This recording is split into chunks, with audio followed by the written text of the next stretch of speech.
So this is what happens after a while. So there is something not very good here going on.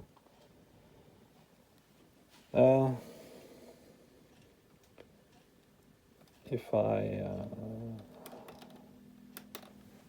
switch to normal, it's okay. So it's not the Amiga that screws up, it's something about that. I'm not so sure if it's smart to try to connect a separate power on this. But I would be tempted. I have a 3 ampere out there, but I'm not sure if I want to do that. But obviously this is not so successful as my 500, sadly. Don't know what to do. I have this is my second board I tested, and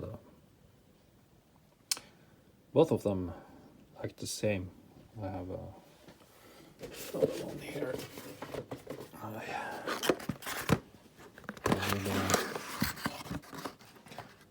So this one also was acting up, so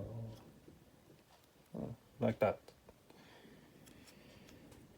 And I dropped that. This one was not going like that straight away, but it is now.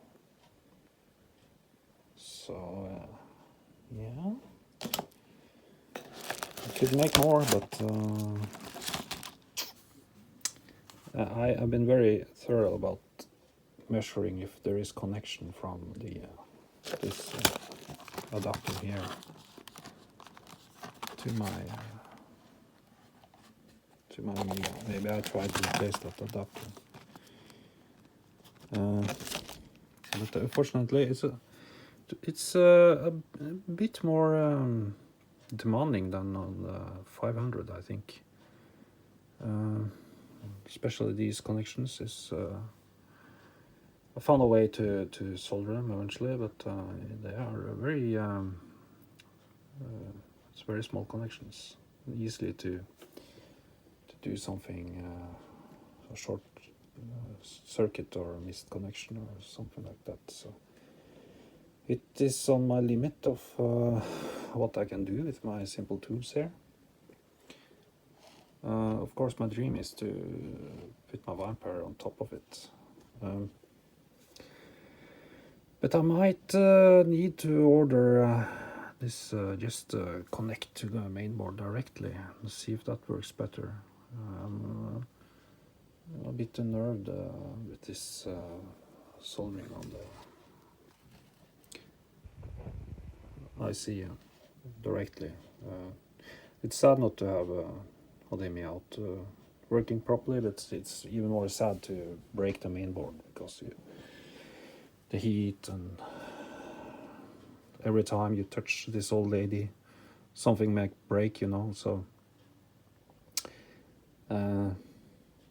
I am a bit reluctant to do too much crazy stuff because I really would like this computer to work. But again, if you don't dare, you don't win, so I will have to think about it.